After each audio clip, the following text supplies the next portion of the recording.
bonsoir et bienvenue sur Label Télévision. Vous regardez le Talk, un débat sans concession avec un acteur majeur de la société. Et parlant de société, le thème de ce soir, nous allons parler de la situation, de la gestion de l'eau et de l'énergie et de l'électricité au Gabon. Avec moi pour en parler, le ministre de l'eau et de l'énergie, Monsieur Patrick Eyogo. Monsieur, bonsoir et bienvenue. Bonsoir. D'entrée de jeu, la première question que je souhaiterais vous poser est celle de savoir, seulement quelques jours après le remaniement ministériel au Gabon, lors duquel vous avez été reconduit au poste du ministre de l'eau et de l'énergie. Monsieur le ministre, pouvez-vous nous dire quelles sont les missions et activités de votre département ministériel ? Tout d'abord, je vous remercie de m'avoir invité. Effectivement, donc j'ai été reconduit ministre de l'eau et de l'énergie du Gabon, et j'ai en charge effectivement de mener la politique, disons, du gouvernement en matière donc de développement énergétique et également des gros projets structurants de l'eau, l'énergie sur toute l'étendue du territoire. Voici la mission principale, conduire la politique énergétique du pays. Comment est-ce que vous procédez pour mener à bien vos activités ?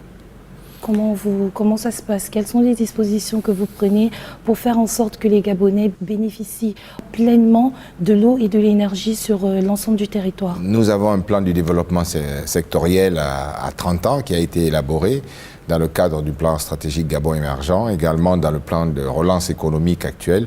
Nous avons donc une feuille de route qui est établie et nous avons donc à suivre cette feuille de route et décider donc des investissements à réaliser, les gros investissements à réaliser et orienter donc effectivement un peu l'organisation sectorielle de tout ce qui concerne l'énergie et l'eau au Gabon. Donc je suis entouré bien entendu d'équipes, le ministère est structuré comme dans tous les pays. Il y a une direction générale de l'énergie, il y a une direction générale de l'eau et puis bien entendu il y a les services techniques. Voilà. Depuis quelques jours, nous avons suivi plusieurs de vos interventions où vous faites état d'un gros différend, pour ne pas dire un clash, qui oppose l'État gabonais à la SEG, désignée comme concessionnaire pour la gestion de l'eau et de l'électricité au Gabon. Qu'en est-il ? Alors, la SEG, c'est la Société d'eau et d'électricité du Gabon. Donc, c'était d'abord DAM SEG, comme on l'appelle au Gabon. C'est un patrimoine national. On va dire qu'elle était nationale. Elle était nationale au départ, publique, et elle a été privatisée il y a environ 20 ans. Et aujourd'hui, je parlerai plutôt de SEG Veolia, puisque notre partenaire technique et disons le concessionnaire était bien entendu l'ASEG, mais sous couvert, disons sous tutelle de Veolia, pendant 20 ans. Et effectivement, nous venons effectivement de nous séparer de ce partenaire. Voilà, donc effectivement, dans des conditions qui font actuellement quand même plus ou moins la une, puisque nous avons également, outre la résiliation de notre contrat, nous avons également réquisitionné pour intérêt général la SEG Veolia, car le service public n'était plus correctement assuré. Moi, comme nos nombreux téléspectateurs, aimerais bien savoir quelles sont les raisons qui ont motivé cette rupture entre l'État gabonais et la société Veolia. Vous savez, on nous impose toujours des manières d'agir en Afrique que nous ne comprenons peut-être pas ou que nous ne voulons plus comprendre aujourd'hui. Je ne peux pas passer d'un contrat de concession qui a 20 ans et qui est arrivé donc à la fin, à un contrat d'affermage. Il faut forcément faire ce qu'on appelle la reddition des comptes, arrêter la concession, savoir qui doit quoi à qui, et ensuite négocier un nouveau contrat. On a voulu nous faire passer de l'avenant 8 à l'avenant 9 de la même concession, et nous étions donc en négociation. Malgré que nous ayons prolongé cette concession pour 5 ans en 2017, parce que à cette époque, disons que les choses ont traîné, on arrivait au bout de la concession, et je crois qu'on a tergiversé des deux côtés. Donc, à minima, on a d'abord prolongé cette concession. Mais nous étions en négociation. Nous avons été, bien entendu, menacés par Veolia, qui voulait nous imposer leur rythme. Et ils ont unilatéralement rompu les négociations dans un premier temps, avant de me demander de vouloir les reprendre. Et c'est pour cette raison que j'ai répondu au PCA que nous avons acté de l'échec des négociations. Ça, c'est déjà le premier acte que nous avons posé avant la réquisition. Mais quels sont les facteurs qui ont motivé ces menaces? Pourquoi en êtes-vous arrivé aux menaces? Pourtant, vous avez un accord, un contrat signé avec cette compagnie depuis vous savez, plus de 20 ce ans. sont des vieux schémas, je dirais, des contrats de concession france-africains, je vais appeler ça. Puisque c'est en Afrique, je crois qu'il reste 2 contrats comme ça. C'est-à-dire, c'est monopolistique et ça devient d'une ampleur telle qu'on est dans l'État dans l'État. C'est pour ça qu'il suffit qu'un directeur financier de Veolia, SEG Veolia, puisse menacer le ministère de couper le courant quand même au Gabon. Vous voyez un peu jusqu'où ils sont capables d'aller dans les menaces. Donc ça, c'est intolérable. Donc déjà, ça, nous n'acceptons pas d'être menacés de ce genre de choses. Bon. Ensuite, comme je disais, c'est que on ne peut pas, les Gabonais ont soif aujourd'hui. Ils n'ont pas d'eau dans les robinets. Il y a des délestages permanents. Les populations, dans toutes les villes du Gabon, nous sommes en stress hydrique généralisé. Et les investissements qui devaient être faits pendant 20 ans ne sont pas à la hauteur du rendez-vous. Nous avons les chiffres aujourd'hui. Nous avons distribué du dividende avec des hausses tarifaires. C'est un scandale. Donc c'est autant de raisons, je dis bien autant de raisons, de réquisitionner, d'abord d'avoir mis fin à ce contrat et ensuite de réquisitionner la société.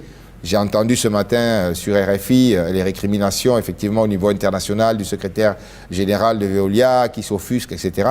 Je lui dis chiche, mais s'il vient au Gabon, il verra, il constatera à quel degré de détérioration aujourd'hui Veolia nous a conduit, aussi bien dans l'électricité et le pire dans l'eau. Veolia est un champion du monde de l'eau, il paraît, mais ils n'ont pas réussi à gérer le petit pays que nous sommes dans la gestion de l'eau. Et ça, nous ne pouvons pas l'accepter aujourd'hui. Et cette mauvaise gestion, depuis quand vous l'avez constatée? Elle a commencé à diminuer en 2005, il faut dire la vérité, ça s'est dégradé.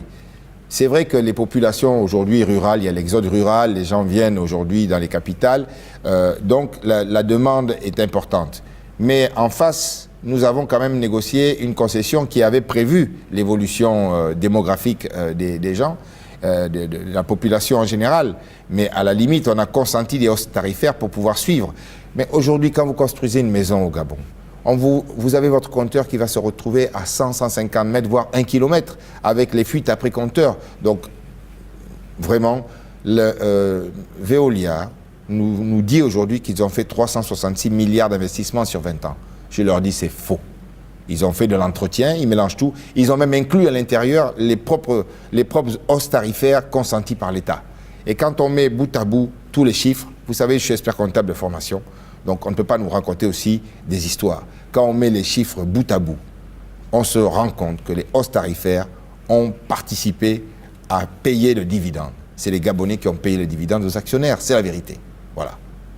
Puisque nous évoquons les raisons contractuellement parlant, quels sont les manquements de la SEG par rapport au contrat de concession signé avec l'État gabonais? Mais les manquements, c'est effectivement que les investissements ne sont pas au rendez-vous, la qualité du service a été détériorée et donc assurer le service public était, disons, nous mettait en danger. Nous sommes en danger, effectivement, de stress hydrique, de délestage permanent. Et à un moment donné, dans un pays qui se respecte, il faut à un moment donné prendre des décisions. Le gouvernement a bien entendu pris une décision qui est forte et douloureuse, je comprends. Ils sont piqués dans le vice, c'est normal. Mais il faut assumer. Nous assumons cette prise de décision. Et je crois que nous avons avec nous l'opinion nationale, voire internationale. Vous savez... je ne veux pas polémiquer, nous ne voulons pas polémiquer. Nous avons proposé effectivement qu'on puisse achever donc, cette concession et ce contrat dans les règles de l'art, posément, et en mettant donc bout à bout les audits techniques, les audits financiers, etc., pour établir la reddition des comptes et pour savoir qui doit à qui. Nous avons même proposé à Veolia, dans le cadre, bien entendu, des futurs appel à partenaires que nous allons faire, de pouvoir se missionner comme tout le monde, mais sur des bases saines et pas sur des bases monopolistiques qui sont contraignantes aujourd'hui pour les États et qui ne répondent plus aux normes internationales.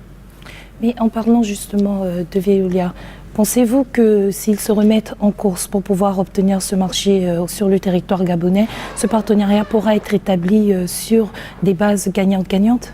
Mais c'est ce que nous voulons aujourd'hui, des bases gagnantes-gagnantes. Mais nous ne voulons pas être le dindon de la farce. Moi, je suis désolé, j'ai vécu la privatisation donc Veolia en 1997 et j'ai connu l'ASEG telle qu'elle fonctionnait quand elle était publique.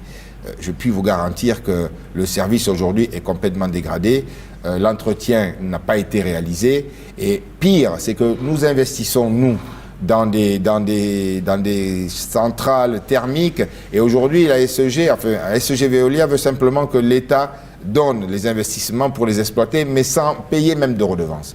Donc c'était vraiment un marché de dupes, il fallait y mettre fin. Et je crois que c'est vrai que le gouvernement fait preuve de courage sur cette affaire-là, mais nous sommes disposés effectivement à répondre s'ils veulent devant la justice, mais je pense que la réquisition est quelque chose de légal et qui est prévu dans nos textes. Et cette décision, elle a été prise par vous ou sinon par l'ensemble des autorités gabonaises? Non, vous savez, je crois que je l'ai dit, nous avons d'abord fait l'analyse du secteur.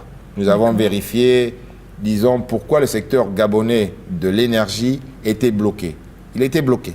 Et parce qu'il y avait effectivement un caillou dans la chaussure qu'on appelait Veolia, monopolistique et, disons, obtus à tout changement. Aujourd'hui, que ce soit dans tous les pays du monde, et notamment en Afrique, l'évolution tend vers la libéralisation des producteurs d'énergie, la sécurisation, donc c'est-à-dire la nationalisation du transport énergétique, et ensuite la libéralisation de la distribution et de la commercialisation. C'est pour ça qu'en fait, nous avons voulu mettre en œuvre pour notre pays ce modèle économique. Et nous avons l'obstruction de Veolia, qui ne veut pas évoluer, bien entendu, puisque c'est un contrat qui est juteux.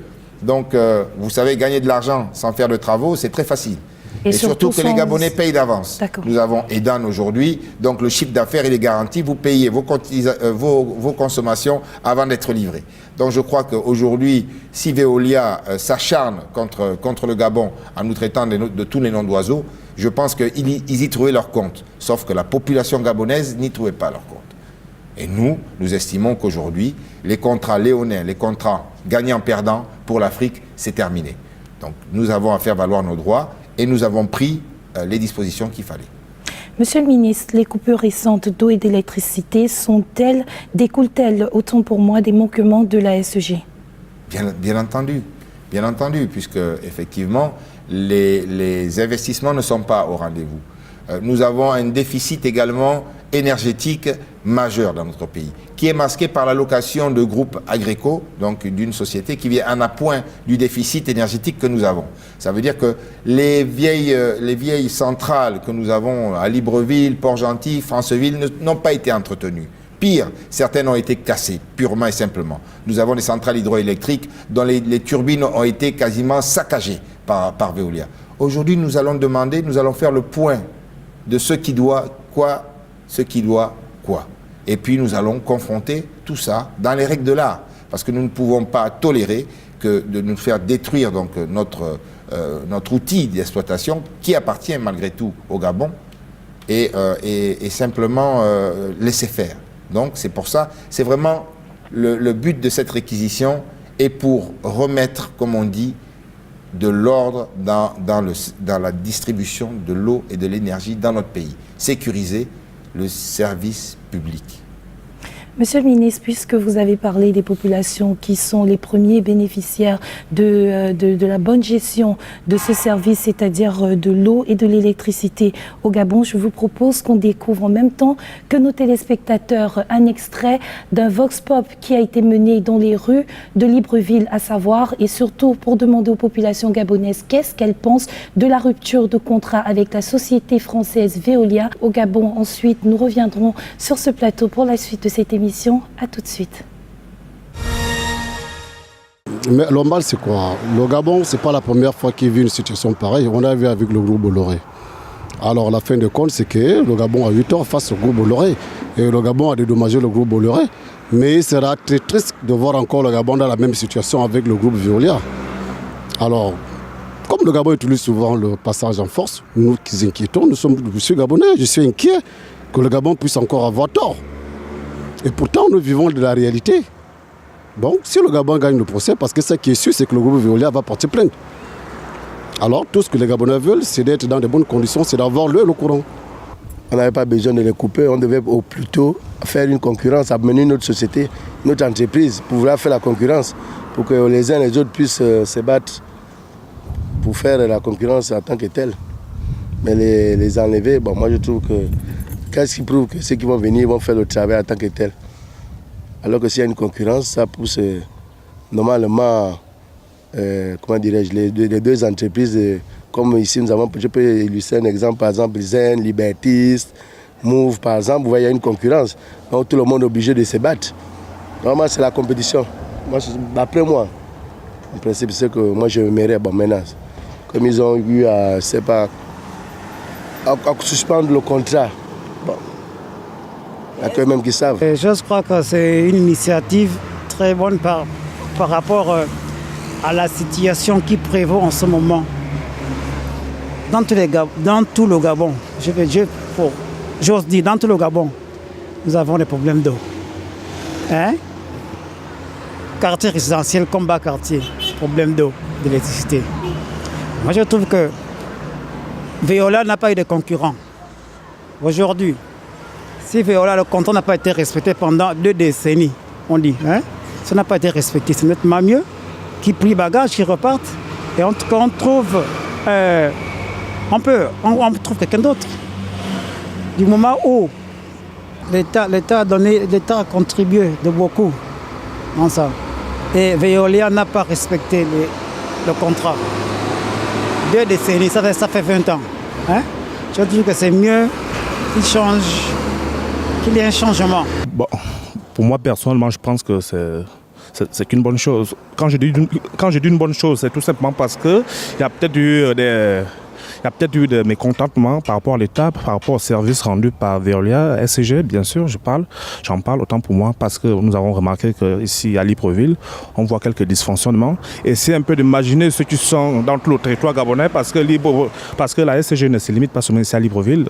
Il y a des territoires, c'est-à-dire les villes qui sont reculées. Moi, j'en connais parce que je fais de temps en temps des tours là-bas. Et je vous assure que vraiment le service, je ne peux même pas dire si c'est un service minimum ou pas, mais nous sommes au 21e siècle et nous sommes dans un pays où l'eau et l'énergie doivent être accessibles à tout le monde. Quand on voit des dysfonctionnements comme ça, je pense que la rupture de contrat permet à certaines sociétés ici de leur dire que le Gabon n'appartient pas, c'est-à-dire certaines sociétés n'appartiennent pas au Gabon, il faudrait peut-être aussi avoir la concurrence. Donc pour moi, je trouve que c'est une bonne chose. Si, par exemple, le contrat se renouvelle, c'est pour peut-être améliorer la qualité des services. De retour sur le plateau de cette émission, mesdames et messieurs, vous regardez le Talk, un débat sans concession avec un acteur majeur de la société. Parlant de société, le thème que nous abordons ce soir, c'est la situation de la gestion de l'eau et de l'électricité au Gabon. Pour en parler avec moi sur ce plateau, le ministre de l'eau et de l'énergie de l'État gabonais, monsieur Patrick Eyogo. Nous sommes de retour et tout de suite, je vous relance avec une autre question. La situation critique de l'alimentation en eau potable de Libreville et ses environs est-elle liée à un déficit d'investissement de la part de la SCG? Alors, ce qui est sûr, c'est que gérer, c'est prévoir. Depuis des années, nous avons effectivement une usine de production d'eau en Toum. Aujourd'hui, le réseau de distribution à Libreville s'est fortement dégradé. Plus de 49 voire 50% de l'eau qui est produite, disons, est perdue dans les fuites, dans un premier temps. Aujourd'hui, nous avons estimé à 144 000 mètres cubes par jour notre besoin jusqu'en 2035, voire un peu moins. Et nous avons un déficit, grosso modo, de 40 000 à 80 000 mètres cubes jour à Libreville actuellement. Donc vous comprenez qu'il y a des quartiers qui avaient de l'eau, qui n'ont plus d'eau. De la même manière, nous avons des ouvrages d'art, c'est-à-dire des châteaux d'eau, qui ne peuvent pas être alimentés aujourd'hui parce que la production qui est faite en amont est directement injectée dans les canalisations parce que nous n'avons pas le temps d'aller les stocker. Donc tout ça, effectivement, montre à suffisance le déficit qui a été en investissement. C'est vrai que l'État peut également, dans le cadre de mécanismes de hausse tarifaire, contribuer avec le partenaire à des investissements. il ne faut pas venir nous chanter beaucoup de louanges. Je pense que la situation, elle est là. Le stress hydrique, il est permanent à Libreville et c'est un risque sanitaire également lorsqu'il y a des périodes, ce qu'on appelle d'étiage, c'est-à-dire en saison sèche. Mais au-delà de Libreville, toutes les petites villes, je prends par exemple l'exemple de la ville de Minzik, qui est dans le nord du Gabon, que j'ai visité l'autre jour. Les gens m'ont dit, monsieur le ministre, nous n'avons pas d'eau, il n'y a pas de pression, etc., etc. Je suis allé voir donc la station de production d'eau à Minzik et surprise, vous avez, outre la vieille station de production d'eau, vous avez une nouvelle station toute neuve au Pallium qu'on appelle, qui est posée. Alors j'ai demandé au responsable, mais pourquoi cette station est posée? Il m'a dit, elle est là depuis 2 ans et demi. Que se passe-t-il? Or, pour la mettre en fonctionnement et en production, il suffit qu'on prenne un tuyau et qu'on aille chercher l'eau à 400 mètres dans une rivière avec des pompes et commencer le traitement pour l'injecter dans le réseau. Le coût, je crois, c'est 40 millions de francs CFA depuis 2 ans et demi. Puisque vous évoquez des chiffres, je vous relance tout de suite, monsieur le ministre. Est-ce que ces investissements, les investissements dans le secteur de l'eau et de l'énergie relèvent totalement de la compétence de la SEG ou alors l'État a une part à jouer dans ces investissements? Alors au départ, c'était la SEG qui devait le faire. Ensuite, il y a eu des modifications de la concession. On est arrivé à l'avenant numéro 4 où effectivement on a transféré une partie des programmes d'investissement à l'État. L'État a ensuite construit. Nous avons par exemple construit une canalisation qui part de la ville de Ntoum à peu près une quarantaine de kilomètres de Libreville jusqu'à Libreville pour transporter de l'eau, ce qu'on appelle une DN 1200 en fonte ductile pour un coût de dizaines et dizaines et dizaines de milliards de francs CFA. Lorsque nous avons fait la réception donc, de cet ouvrage, Veolia a fait la réception de cet ouvrage, ils ont dit non, on ne peut pas réceptionner cet ouvrage, c'est de la chinoiserie. C'est-à-dire parce que la fonte qui a été achetée en Chine, c'est de la chinoiserie. Elle a cassé, on l'a réparée, etc. Mais si aujourd'hui, vous amenez des huissiers, ils s'en servent tous les jours. De la même manière, nous avons construit des postes de transformation avec des prestataires chinois. Ils ont dit c'est de la chinoiserie, pourtant ils s'en servent tous les jours. Donc vous voyez, nous avons fait donc des investissements. Vous parliez de la France-Afrique tout à l'heure. Est-ce que ce contrôle que Veolia voulait avoir sur les marchés de l'eau et de l'énergie gabonais ne relève pas du fait que votre coopération avec la Chine devenait de plus en plus... Vous savez, la coopération avec la Chine, elle est africaine, elle est africaniste aujourd'hui, on va dire ça comme ça. La Chine s'est intéressée à l'Afrique. Et surtout que c'est la plupart du temps des partenariats établis sur des bases gagnantes-gagnantes avec la Chine. Tout à fait. Mais parce que d'autres pays comme le Cameroun... On ne remet pas du tout le partenariat avec la France. Et l'acte que nous posons avec Veolia n'a rien à voir avec les éventuelles relations franco-gabonaises qui sont excellentes. Moi-même, ma propre mère est française, je suis né en France. Donc il n'y a absolument rien à voir. Nous connaissons les compétences en matière de gestion de l'eau, de l'énergie en France, EDF, GDF, Engie, Suez, etc., etc. Donc je pense que Veolia elle-même je crois, a réussi dans certains pays comme au Maroc, à Hong Kong, dans le monde entier. Oui. Mais pourquoi au Gabon, on vient et en fait, on ramasse seulement des dividendes et puis on ne fait absolument rien, on gère n'importe comment. La vérité, c'est qu'aujourd'hui, si vous venez au Gabon, c'est un scandale. Et puis, je vais vous dire, vous savez, on aime bien se faire menacer. La victime aujourd'hui, parce qu'il semblerait qu'on a pris la réquisition avec les forces de l'ordre, etc., etc. On entend beaucoup de choses de l'autre côté de la Méditerranée. Mais nous avons également des dossiers. Nous avons des dossiers de pollution catastrophique.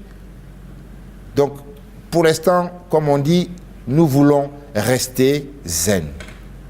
Et nous voulons que Veolia, entreprise responsable et également donc ancien partenaire, viennent s'asseoir et qu'on puisse divorcer, comme on dit, à l'amiable. Tranquillement, nous allons nous asseoir, nous allons faire les redditions de comptes, c'est ce que nous voulons. Maintenant, si effectivement on doit amener tout cela vers un chemin juridique, nous n'avons pas peur. Nous sommes dans notre droit. Nous sommes dans le droit de pouvoir assurer un service public en matière d'énergie et d'eau au peuple gabonais dans de bonnes conditions. Le président de la République a été ferme. et il est particulièrement excédé de la situation qui prévaut aujourd'hui dans notre pays, dans ce secteur. Il était temps, effectivement, de prendre des dispositions. Il nous a instruit de le faire et le gouvernement assume et assumera le choix qui a été fait. Comme on dit, c'est irrévocable. Donc maintenant, si jamais je pense que nos partenaires qui sont piqués au vif pensent effectivement qu'ils ont à gagner à aller plus loin, à ce moment-là, nous irons. Mais je pense qu'il y a aussi Veolia Environnement. Je pense qu'à mon avis, ils vont s'arrêter là. Façon dont ce contrat a été rompu avec la société française Veolia, je pense cela a été fait dans les normes de l'art, dans les règles de l'art. Est-ce que vous pensez que cela ne peut pas rendre d'autres concurrents qui pourraient venir essayer de signer des partenariats avec l'État gabonais plus réticents? Non, vous savez, je pense que nous avons ce qu'on appelle dans le monde des affaires et dans le monde ce qu'on appelle le doing business. Oui. C'est un indice, effectivement, d'attractabilité des investisseurs à venir investir dans les pays. C'est vrai, le Gabon n'est pas forcément on est en mauvaise posture, en bonne posture, je dirais ça. Nous avons perdu 3 points. Mais nous sommes justement, vous savez, ce sont des notations qui reposent sur des lois, des prises, donc nous légiférons, nous faisons tout le nécessaire, effectivement, pour que notre doing business puisse devenir attractif. Nous avons pris des méthodes, disons, nous avons eu recours par exemple, à la NPI, l'Agence nationale de la promotion des investissements. Aujourd'hui, vous pouvez venir donc ouvrir une société en moins de 48 heures au Gabon. Donc, il y a beaucoup de progrès qui sont faits dans ce sens. Je pense que moi, personnellement, c'est même un signal positif. Il faut montrer qu'aujourd'hui, l'Afrique est responsable. Et on ne vient pas imposer des choses qu'on ne peut pas faire chez soi. Donc je crois qu'il faut qu'aujourd'hui, des partenaires au développement, des partenaires qui sont prêts à venir nous aider, doivent amener la même technologie qu'ils ont chez eux. Voire aujourd'hui développer encore des choses meilleures. Donc c'est pour ça que je crois que c'est un signal fort, malgré tout. Malgré tout, c'est un signal fort. Il faut savoir que l'Afrique s'éveille et l'Afrique n'avale plus de couleuvres. Donc quand il y a des vieux contrats comme ça, je crois qu'il fallait les rénover. Nous avons voulu aujourd'hui les rénover.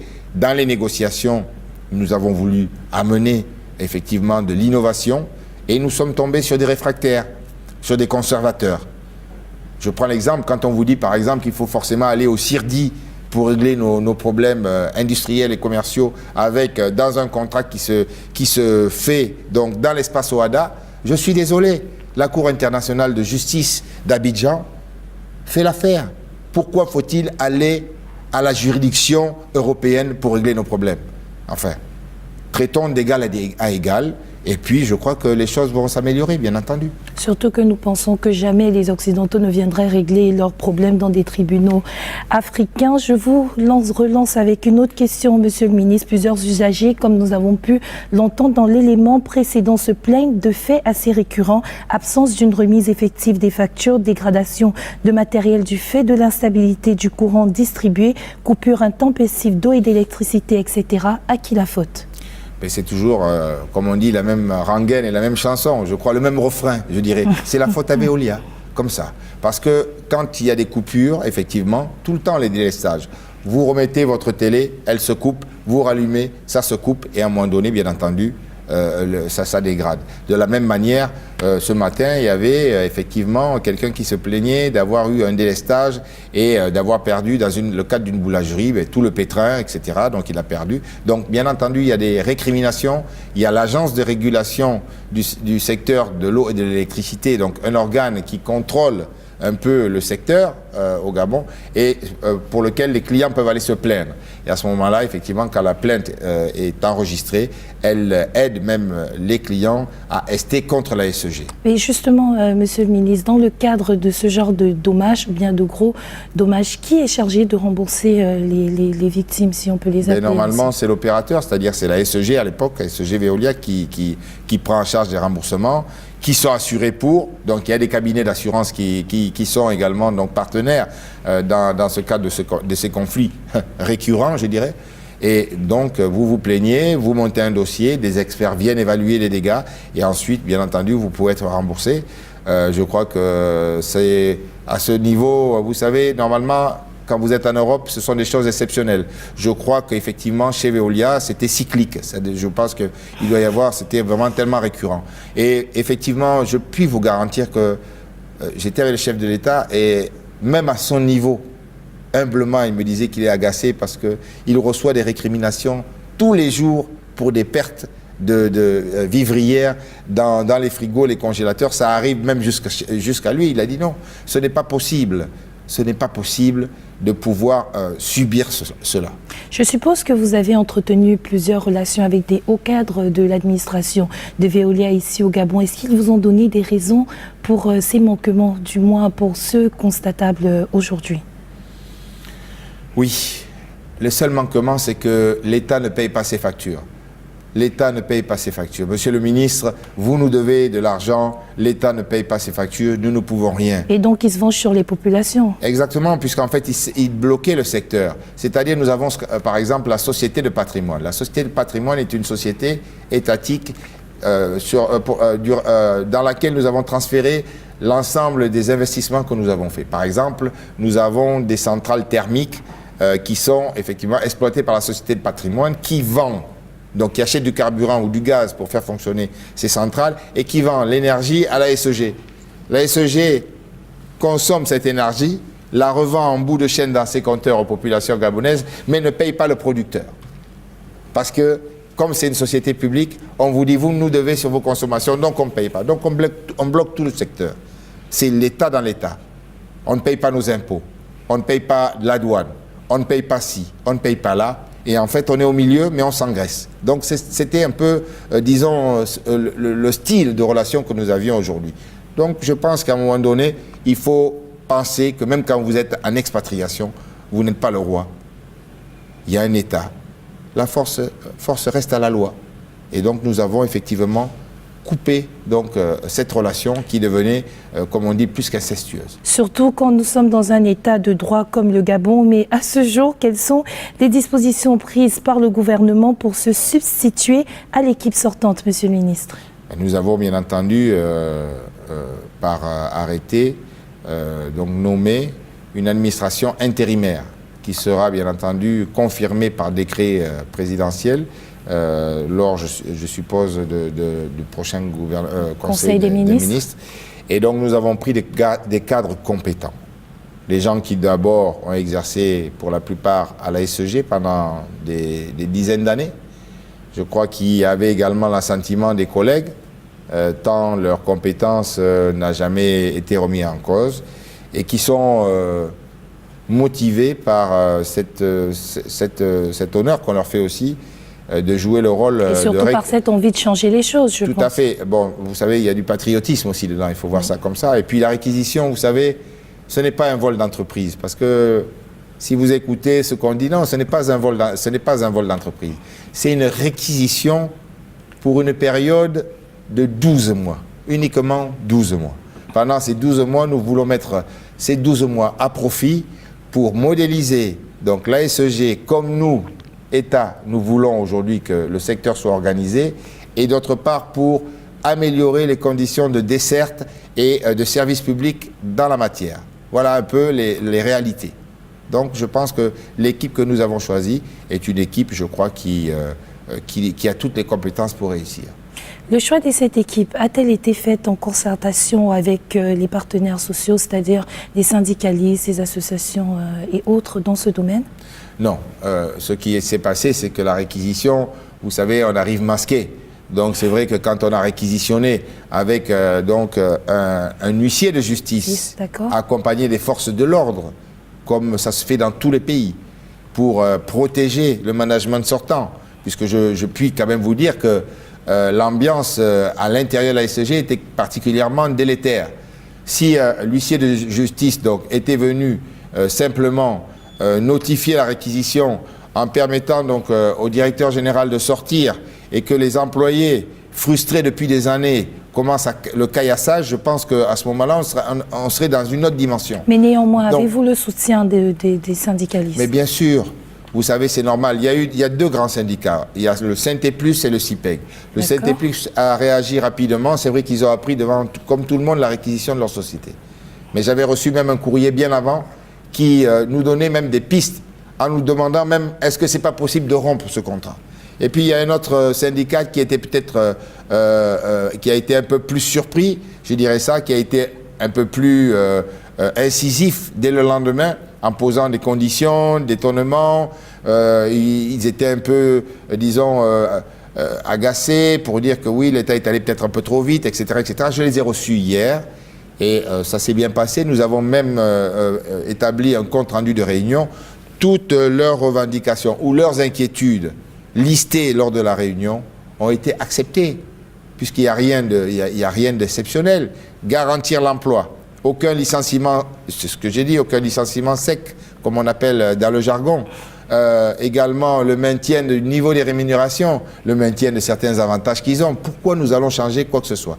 Je puis vous garantir que rien que couper l'assistance technique et les boîtes d'études, je ne veux pas rentrer dans les détails, qu'on appelle, qui permettent de remonter, comme on dit, des dividendes fictifs, je puis vous garantir que nous allons faire des économies. Donc je pense que ce n'est pas les salariés gabonais qui vont effectivement avoir à pâtir de cette situation. Je crois que dans tous ces groupes, je suis auditeur de formation, je peux vous garantir que je connais la musique. Donc ce que je peux dire, c'est que effectivement nous avons des niches d'économie à faire pour réinjecter dans l'investissement à court terme pour que les populations commencent à avoir de l'eau dans le robinet. Et puis de l'autre côté, maintenir effectivement la qualité sociale des travailleurs tout en garantissant leur avenir et leur carrière. Certaines mauvaises langues, malgré que je ne suis pas le porte-parole des mauvaises langues, aimeraient savoir, Monsieur le ministre, pourquoi ce revirement soudain de situation entre l'État gabonais et la société Veolia? Est-ce seulement à cause des manquements? Oui, il n'y a pas de politique politicienne, de main noire, de rejet de ci, Non. C'est uniquement une reprise en main à cause de la dégradation de la situation. D'accord. C'est pas moi qui le dis. Quand vous dites il y a un rapport Banque mondiale qui est sorti, je renvoie le secrétaire général de Veolia à ses études ou à sa lecture, je ne sais pas. Mais nous sommes passés donc du pays 129e pays en termes de délai de raccordement au réseau à la 170e place aujourd'hui. Et ça, c'est pas nous, c'est Veolia. Donc c'est pour ça que je pense que chacun doit prendre ses responsabilités. Veolia, c'est un échec cuisant en termes de concession au Gabon. Je le dis haut et fort et je l'assume. Revenons à ce dispositif transitoire. Garantit-il aujourd'hui aux usagers un approvisionnement en eau et en électricité? Revenons à ce dispositif transitoire. Aujourd'hui, est-ce qu'il garantit aux usagers un approvisionnement en eau et électricité d'une qualité jamais obtenue au Gabon? Nous avons eu une réunion sur le plan urgence eau hier soir avec le Fonds gabonais d'investissement stratégique d'un côté qui porte des fonds souverains de l'État sur les gros projets structurants, notamment dans l'énergie, l'eau et via les PPP, donc les partenariats publics-privés. Nous avons également été en contact avec le nouveau directeur général de la SEG, plus les éléments de mon ministère, et nous sommes dans l'urgence de l'eau. Nous voulons pallier au mieux, dans les meilleurs délais, c'est-à-dire dans les quelques mois, donc à une amélioration de la desserte en eau dans notre pays. Mais nous sommes conscients que les investissements structurants, vous savez, on a besoin de faire une usine de 144 000 mètres cubes par jour. Donc le délai de construction va porter sur 2, 3, 4 ans. Donc nous savons également que tout ne peut pas se faire en un jour. Mais je crois que nous pouvons faire des forages suffisamment profonds pour pouvoir capter donc, des nappes phréatiques, améliorer un peu la desserte. On va voir. Donc, comme on dit, nous sommes dessus. Nous sommes vraiment sur la brèche et nous sommes dessus pour que les populations puissent y trouver leur compte rapidement. On demande également l'indulgence. Vous savez qu'il faut avoir aussi, comme on dit, l'humilité. Nous ne sommes pas non plus... mais en fait, nous avons au moins la volonté. Chose que notre partenaire n'avait plus. Il n'avait plus de volonté, hormis de nous demander que l'État me doit. L'État me doit 2 milliards par mois. Je suis désolé, sur quelle base? Du forfaitaire. Donc qu'on arrête. Voilà. En parlant de ce dispositif transitoire, vous avez plus parlé d'eau que d'électricité. Qu'est-ce qu'il en est de l'électricité? Donc l'électricité pose moins de problèmes puisque effectivement le manque d'investissement qui s'est caractérisé pendant 20 ans est masqué par le recours à des locations de groupes. Des groupes qu'on dispose, s'il vous manque par exemple 1 mégawatt, eh bien on prend un groupe qui fait 1 mégawatt, on le pose, on le branche, on l'injecte et puis disons que tout est masqué. Or, la vérité, c'est que nous n'avons pas besoin de louer des groupes. Nous, on aimerait investir dans des centrales hydroélectriques. Le président de la République, aujourd'hui, est porteur à l'international, disons, de l'image d'un président qui veut, qui agit dans l'environnement et dans le respect donc de l'énergie verte, enfin tout ce qui est environnement, comme on dit, il a pris à bras le corps donc cet aspect. Donc, surtout de développement durable. Exactement, le développement durable, nous sommes vraiment dans tout ce qui est donc à la recherche donc de l'innovation et porter donc le mix énergétique du Gabon à 80% d'énergie renouvelable et 20% d'énergie fossile, disons, ou thermique à gaz. Donc vous voyez un peu, c'est le challenge, Gabon vert, ce qu'on appelle, c'est ça le challenge. D'un point de vue plus structuré, l'État gabonais envisage-t-il une nationalisation de la SEG ou alors juste un changement de concessionnaire? Alors, comme je l'ai expliqué tout à l'heure, c'est très simple. Nous avons pris une loi en 2016 sur la libéralisation des producteurs énergétiques, comme ça se fait partout. Donc, nous avons des producteurs. Aujourd'hui, vous venez au Gabon, vous êtes investisseur, vous voulez produire de l'énergie, vous venez me voir, vous dites, voilà, j'ai un projet, on vous l'accorde ou pas, et ensuite, si jamais c'est accordé, vous allez donc investir et nous allons vous garantir l'achat de votre électricité. Ensuite, il y a ce qu'on appelle le transport, le dispatching, qui doit être de la souveraineté d'un État, comme ça se fait partout. C'est-à-dire les lignes de transport de plus de 63 000 volts, donc, rentrent dans le champ du transport énergétique et on dispatche. Ce qui veut dire que, par exemple, si jamais vous avez une centrale hydroélectrique, vous me vendez du courant, votre concurrent également, et moi, bien entendu, maintenant, je le vends. Et je le vends à 1 ou 2 distributeurs, ou 3. Donc, ça dépend de la modélisation qui est choisie. Et donc, ça permet, disons, de garder une main souveraine sur le secteur, tout en libéralisant, donc, les acteurs. Donc, les principes amont et aval. Donc, l'intérêt aujourd'hui du Gabon, ce n'est pas forcément de nationaliser la SEG. Nous n'avons pas forcément les moyens aujourd'hui d'investir, de gérer un secteur aussi important dans un pays. Donc, nous voulons uniquement garder la main sur la souveraineté et puis laisser libre jeu à la concurrence pour le reste. C'est, je crois, le principe de base. De même, moi, Patrick Eyogo, si je veux de l'énergie verte dans mon compteur, je peux également avoir à choisir l'énergie qui vient d'un barrage hydroélectrique plutôt qu'une centrale thermique. Demain, dans l'absolu, ce serait ça. Voilà. Et on va vers ça. Puisque nous parlons de changements tant prônés par le chef de l'État, son Excellence Ali Bongo, dans cette République, est-ce que vous pouvez nous dire si l'État envisage de changer sa politique tarifaire? Alors, la politique tarifaire, effectivement, j'étais même encore ce matin avec la Banque mondiale où nous avons demandé effectivement une analyse tarifaire, une révision même vraiment, on va se mettre donc dans l'étude de tout ce qui est tarifaire pour permettre vous savez, par exemple, je vais prendre le cas de l'eau.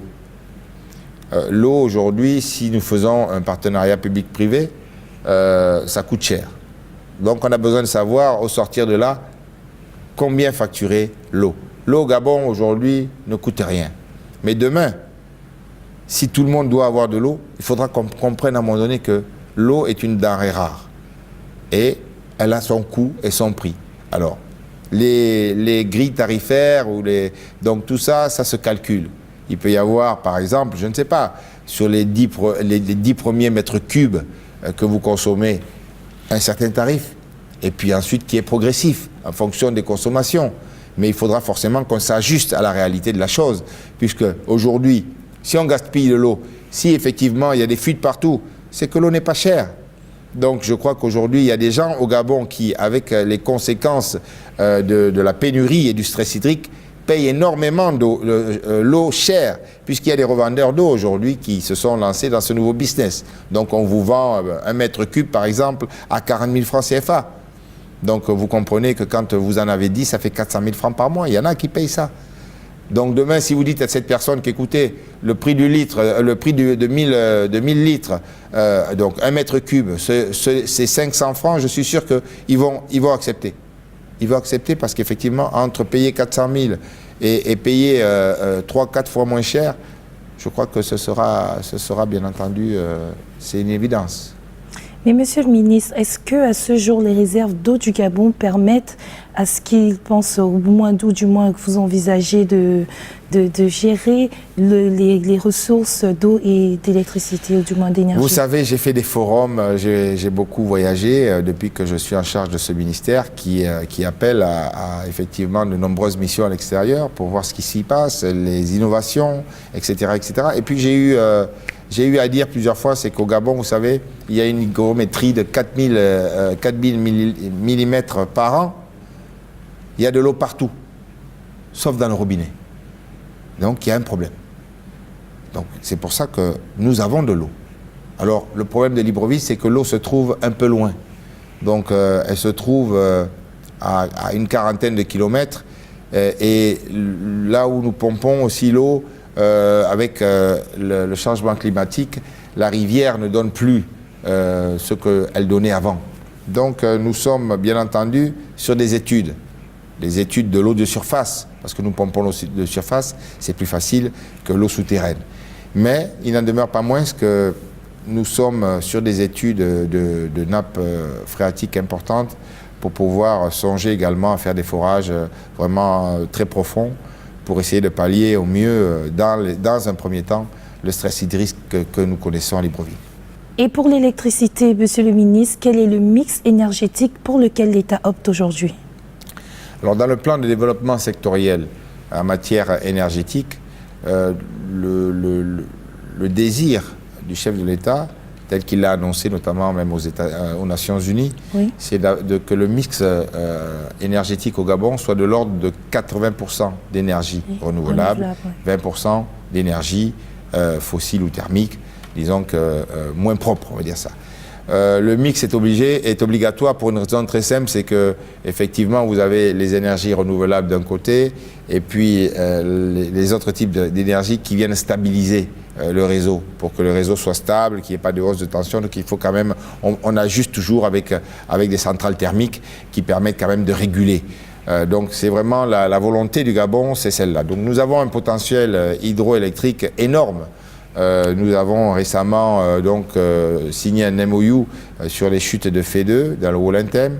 Nous avons également des projets hydroélectriques dans l'Angounier sur les chutes de l'Impératrice.